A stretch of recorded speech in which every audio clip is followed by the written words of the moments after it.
Hello and welcome to the Life After Diets podcast. I'm Sarah Dosanjh, psychotherapist and author of the book, I Can't Stop Eating.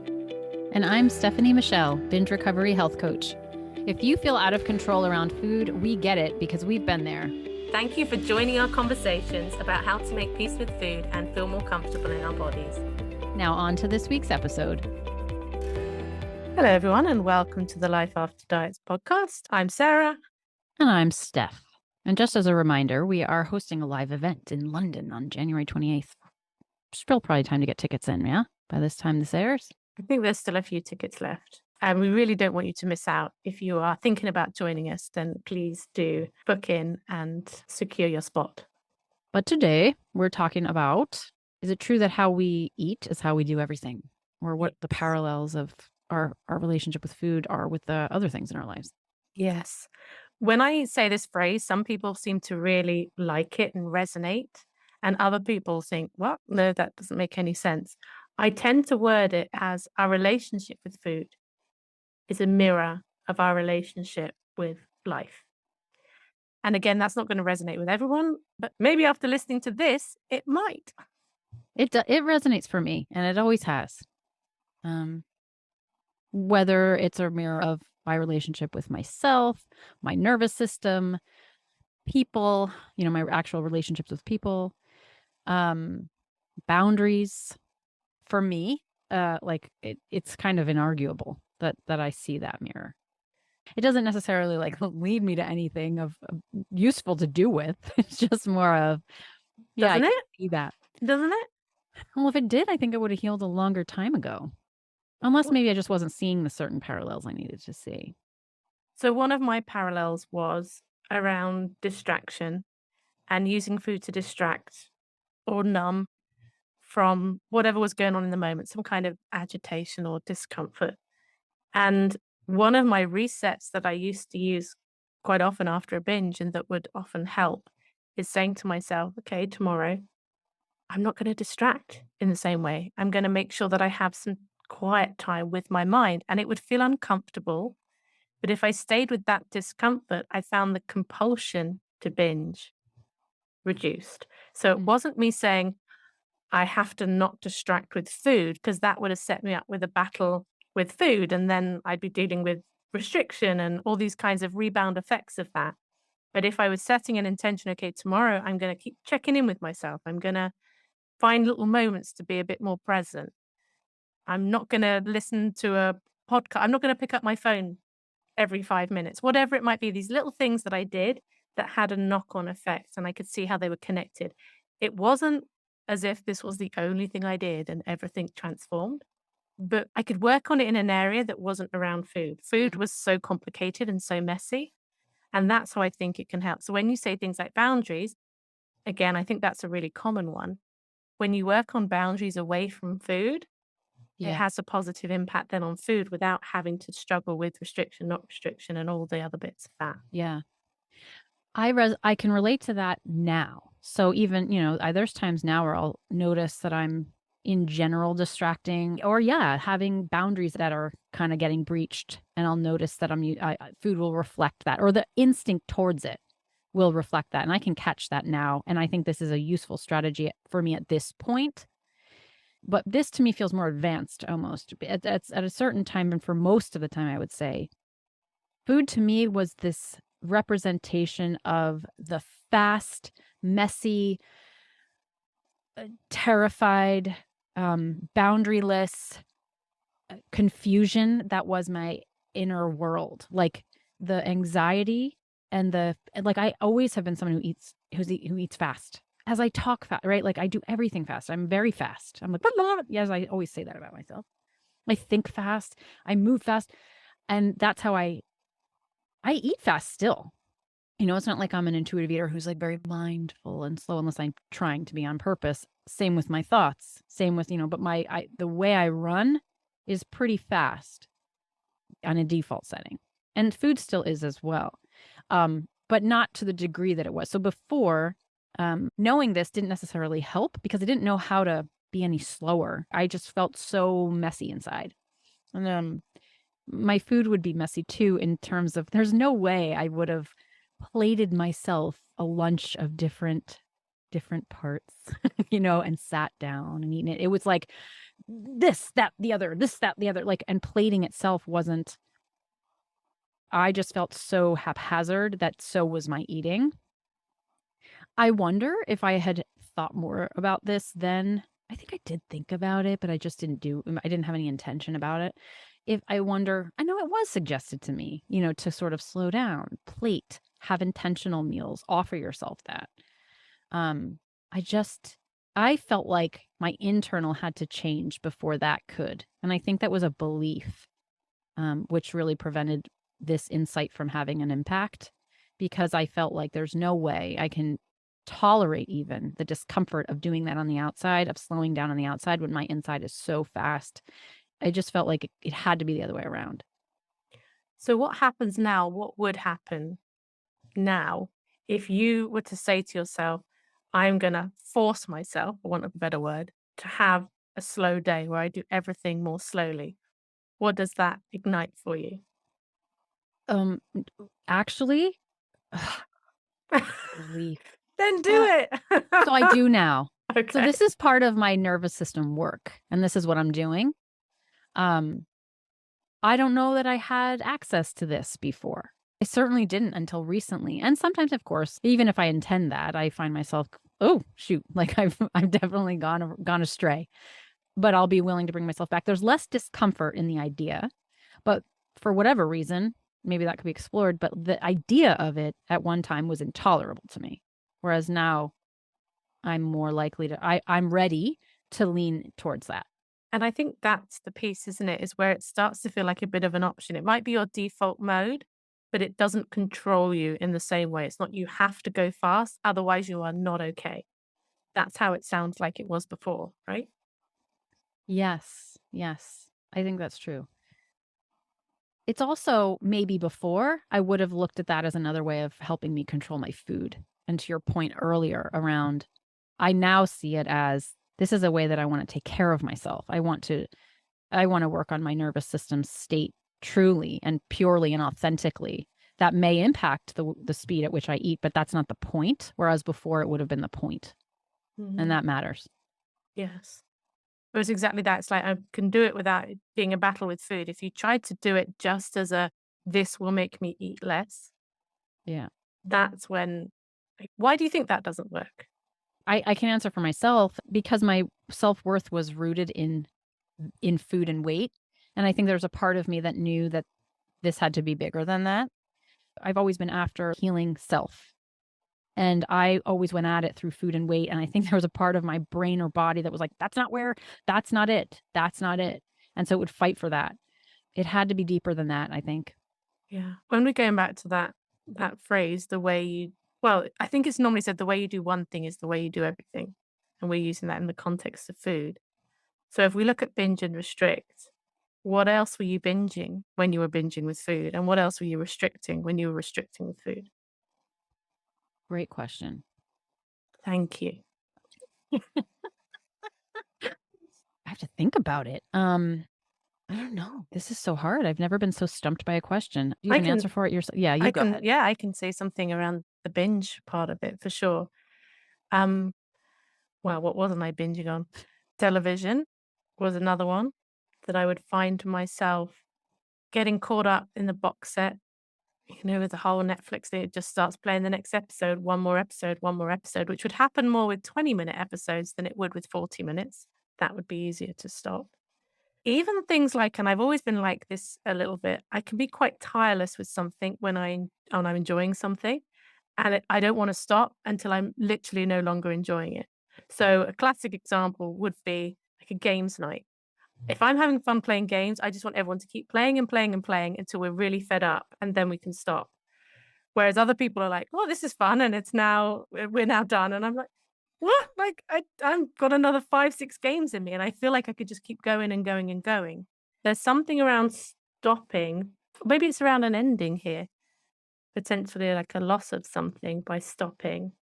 It feels like something is being taken away, the potential of something's being taken away, Mm. the potential of more delicious food, for want of a better word, even though it wasn't very delicious at the time, most of it more often than not. Well, I don't experience this so much nowadays, which is interesting because I'm not binging either. But yes, a very much a sense of it was never enough. Yeah. That pattern, I think, played out, or stopping something until I was totally fed up of it. And that shifted. That was a really gradual shift. And again, I'm not quite sure how conscious that was around everything, but as certain things have shifted. When I think about the games thing, I could see that playing out again. Yeah. That whole, I don't want to stop, so we should keep going. Yeah. But maybe that's not so detrimental to your whole life. So it's okay it's like, all right, I'm not going to work too hard. I'll go with that one. Yeah. There's a scarcity mentality around that, like of stopping, like as you'll miss something or I think so, but there's also a bit of a challenge with the delayed gratification part. It's like I'm trying to get gratified by something, and even if I stop, I know there's gonna be another opportunity for this, but there's almost like part of me doesn't quite believe it or doesn't care, it wants it now. And I think it's probably easier now with food or something like TV because it's always available. So it would be, well, yeah, I can stop now. I'm going to watch something that I really enjoy. That's enough because it's there when I want to come back to it. Where perhaps with the games night, there's a group of people, it's going to be a much longer gap. So I think there's yeah, something in this idea of, I think it's an impulsivity thing yeah. But playing that's out also here. a scarcity. It's like because it's not always available. Yes. We have to Yes, get you're it quite while it's right. here. Quite right. Yeah. Yeah. Well, there's different ends of it. Yeah. Mine is knowledge. So I will binge information. I've been like this a long time. I will go down the Google if you give me a topic. I used to have this as a job. I was when I worked in magazine for a while, I was also the research editor. So I would research the stuff because I love to collect information. Like I will learn and learn and learn and learn. I love it. It's like a high. Can I give love you a it. topic then? Yeah. Podcast marketing. Go. I expect to hear everything you've learned next week. My topics of choice are around personal development. I would rather assign someone my marketing. What if it's around personal development, how to become a better marketer? I see your point, Sarah. I can't promise it though. It has to come from here. When it does, when I have an interest in something that's like that, I'm like, no one else is going to be able to do this job as well as I can. I want to know everything there is to know, and I will binge that. Again, this is an area where I don't necessarily curb it, because it works for me and I do enjoy it, and it doesn't unless like it becomes a time suck, in which case I have to pull myself away. But the other reason that reminds me of food and how that was is it's so cerebral. It's so disconnected from my body. So I will learn about something at the expense of actually experiencing it. That's been something I've had to do differently. It reminds me of food in that like there was this feeling like if I could just get enough, it would lead me to something. It was like this idea, this concept of enoughness. And it's similar now with I have to watch it with knowledge and consuming knowledge, because there's like at what point can I start with the application? Does the application make more sense than just the collecting expertise? That's another one. I agree with that on the knowledge thing. I think for me, though, my approach, I don't know what your approach is when you're learning about something. Mine is very scattergun. So it's like I pick up this bit, I pick up that bit. None of it ends up coming together. I lose interest, and before you know it, my mind's on something else. I'm listening to you, and I'm imagining you really getting to the bottom of something and like Yeah. consolidating this information, even if you don't have time to put it into application, but that it. Like, and I'm not great with the details, I think. Oh no, I do scatter. So I'll read like 5 different books on this article and that, but it's almost like an addiction. It feels like that I just get lost in that consuming until something in here is like, "Bing," and then I want to share it. Then I need to make it into a post or an article or this or that so that I can actually integrate it. Again, the more that I have intentionally been interested in the relationship between me and my body, the more that's coming up more naturally. Again, I never put that together until this conversation. If you want connection and support around any of the topics we talk about on the podcast, we would love for you to join our membership community. Members have access to monthly online support groups, a private Facebook group, live episode recordings, and member-only Q&As.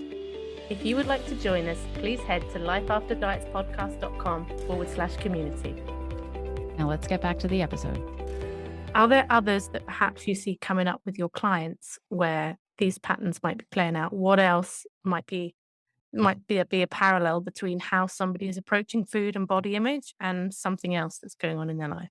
Shopping, attention, sex. Those are the things, but what's the pattern playing out with those Mm. things? Well, it's the seeking. It's the idea enough of that thing will ever be enough. It's like the idea that more is better. Yeah. And more will get me somewhere I'm trying to go. And then that absence continually, but the continued pursuit of money. Or restricting those things as well. Yeah. Because, I don't know how much you know about Sex and Love Anonymous, but they have a whole category that they use the word anorexic in relationships, and it's people who avoid relationships and intimacy for various reasons. And I have mixed feelings about. I don't know enough about it to really have a Mm. but see that often in restrictive eating disorders that they restrict as well from connection with others and the worthiness that can sometimes be fed in relationships, hopefully not entirely dependent on relationships, but fed in relationships. Yeah. When restriction comes up, there's a restriction of self-care. And I don't that sounds so cliche. I need to come up with a different term. But as I was mentioning before, this idea of not offering oneself a full plate, like grazing. I don't deserve to have real food or to have a meal or to admit that I'm hungry enough to have a proper, nourishing bout of food, but rather, just a little of this, a little of that, like it's not real. And I think that this lack of, sort of like there's restriction of I'm hungry and I want to take care of myself. Or even if it's in the absence of hunger, just this idea that I don't deserve to put food on a plate. And I think that can be evident in restrictors and or bingers. Planning, I think, was another one for me. I think there were stages in my life where I found it difficult to plan in life. And so planning in food was also problematic. That looking ahead was quite challenging because I just had this idea of how everything was supposed to be and the frustration that it wasn't over and over again. That was a pattern that I saw playing out. I think avoidance can be a big one. I've interacted with people who have shared how there's something in their life that they don't want to or can't, for whatever reason, confront. And so there's lots of behaviors that are done to avoid that. And it's like, let this be the problem. Let me use all my energy trying to fix this problem with food so that I don't have to look at the fact that Hmm. my marriage is failing, or I'm in this really toxic situation over here, or I'm desperately unhappy at my job, whatever it might be. Yeah. Trust is another one. Like when we don't trust ourselves with food, in what other ways are we not trusting ourselves, our opinions, our judgment, our relationship? If people are trying to figure out if there are any patterns for them, the place I would suggest starting is asking yourself, how do I feel around food? How do I behave around food? Once you've got those sentences, then asking the question, how might this apply in the rest of my life? And if you look at this and go, actually, I really don't think it does, that's okay. We're not saying that this is a universal, solid, inflexible truth for everybody, but it seems to resonate with Yeah. quite a number of people. Also, how do I think about food? I think that'd be another question. What do I think about it? What do I think about me and my relationship with it? That's so interesting because that's your cerebral coming out. Because when I say, how do I feel about food? It means the same thing to me. It came up in my training, how some people talk. So I will say things like, I feel like that's a good idea. But actually, it's a thought, right? I think it's a good idea. But I tend to, because I feel first and my thoughts Yeah. catch up with that. And I know you've often talked about being quite cerebral and you were saying think and I'm saying feel. And I wonder whether we're saying the same thing. Well, I can feel like that's a good idea, but I can think it's not. I actually think I feel first as well, but my brain will take over. And that was what actually I stay focused on. But I do think I feel first just too. But you Yeah. can think differently than you feel, which is why I make the differentiation. Oh, yeah, 100%. But I'll still often use the word feel when I'm saying Yeah. think. And I'll use it when both of those things are probably in alignment. Like I feel that's a good idea. So I'm thinking and feeling it's a good idea. Mm. But it's the language. And so it's really interesting when you're working with people as well, is to listen to how they talk. Because if they use the word think a lot, that's the way in, that's the open door. as a practitioner, you should say, this is not relevant to podcast listeners, but I'll tell you anyway, Steph. It's like, how do you think about that? Or how do you feel about that? Mirroring that language. But people can do this with others in their lives as well. You'll find it a lot more connecting when you really notice and watch out for the language other people are using. Someone says to me, how do you think about that? It will probably take me longer to answer than if they ask me, how do I feel about that? Ah. What do you think of that, Steph? Ah. I see what you did there. Also boundaries. I know we already mentioned it, but I think it's a big one. Like where the boundaries with food mimic or mirror need for, lack of, relationship with boundaries in life, with ourselves, with others, with our time and energy, with work. When you hear the word boundaries, what are the words that come to mind? Well, it's changed over the course of this podcast, actually, because I think typically what I would have said when I hear there are boundaries is I think of rules and I feel like a bit of a chastisement, like someone's watching. And I now think about boundaries since our episode on it, when I heard you speak of them in a way that sort of just shifted my perception of how they could be thought about. As it more relates to self-respect.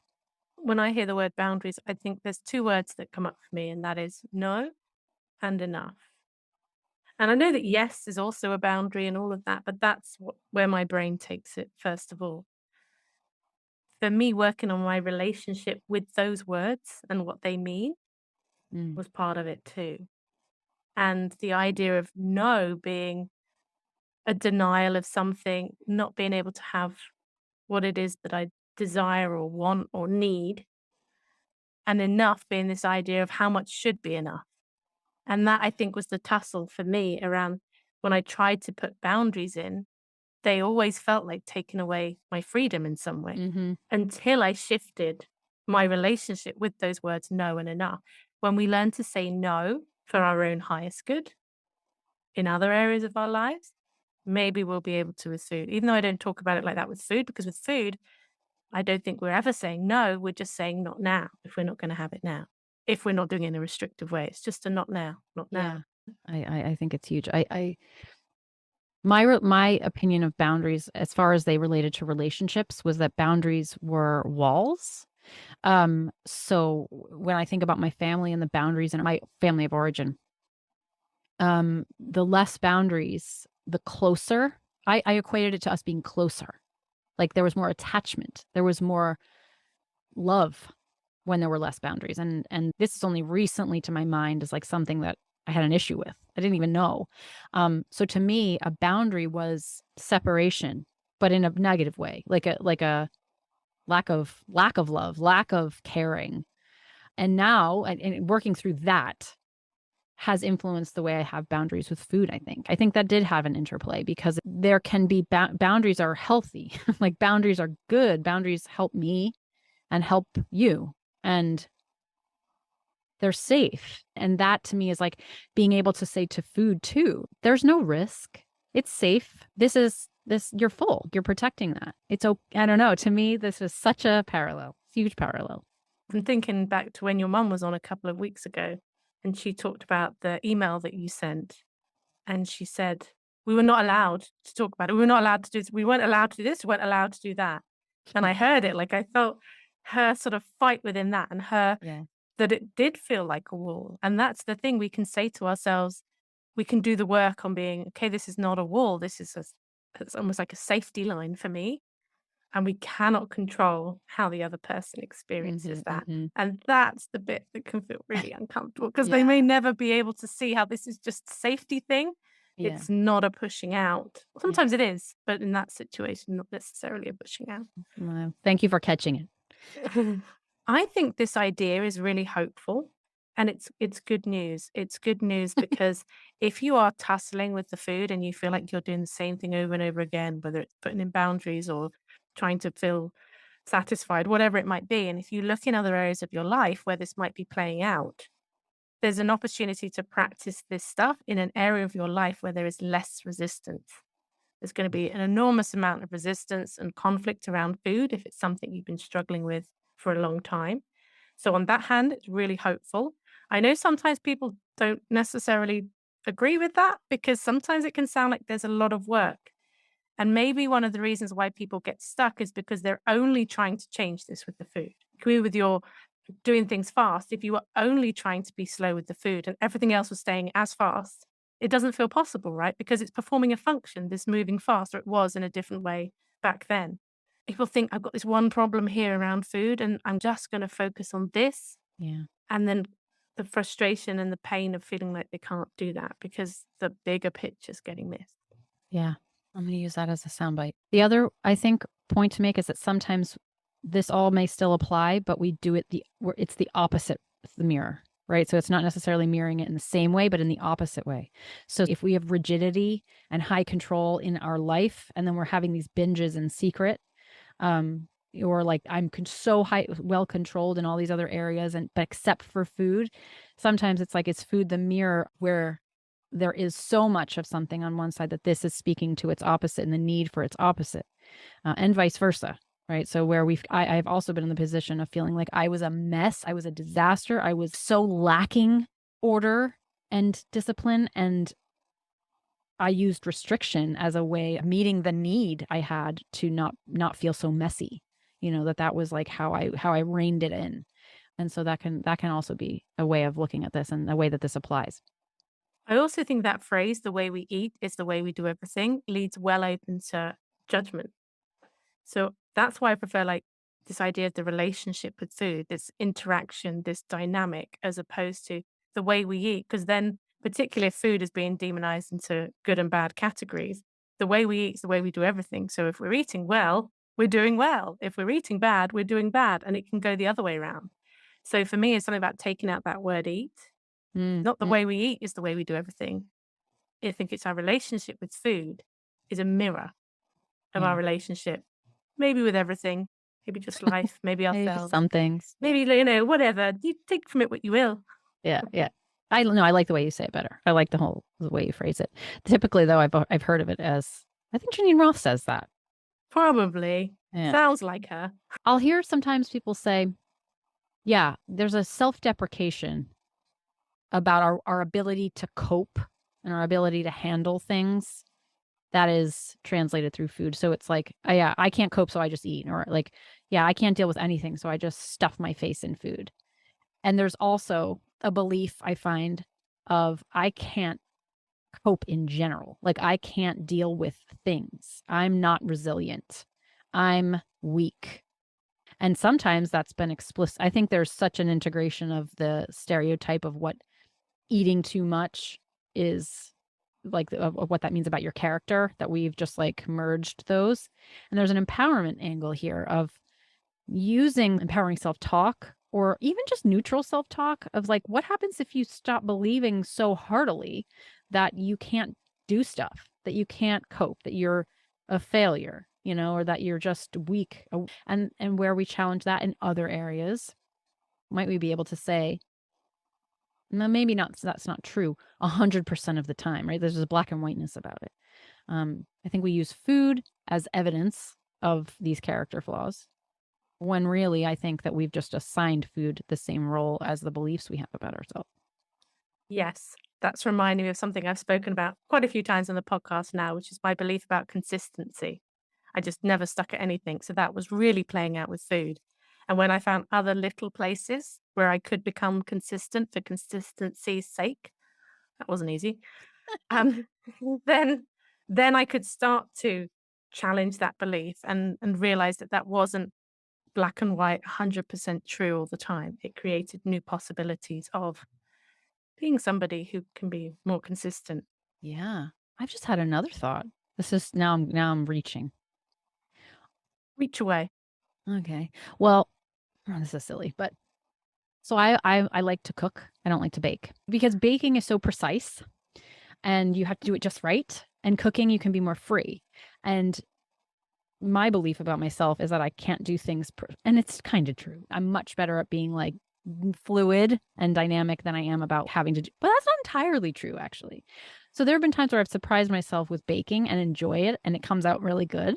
Whereas my idea is like, I'm not a baker because I don't do things thoroughly. which isn't entirely true. The other parallel there is that baking is sweet and warm, and I don't consider myself to be. I'm kind of more savory and right, like that part of my personality. So that's another. Crunchy? You crunchy? I'm crunchy. No, I'm more practical.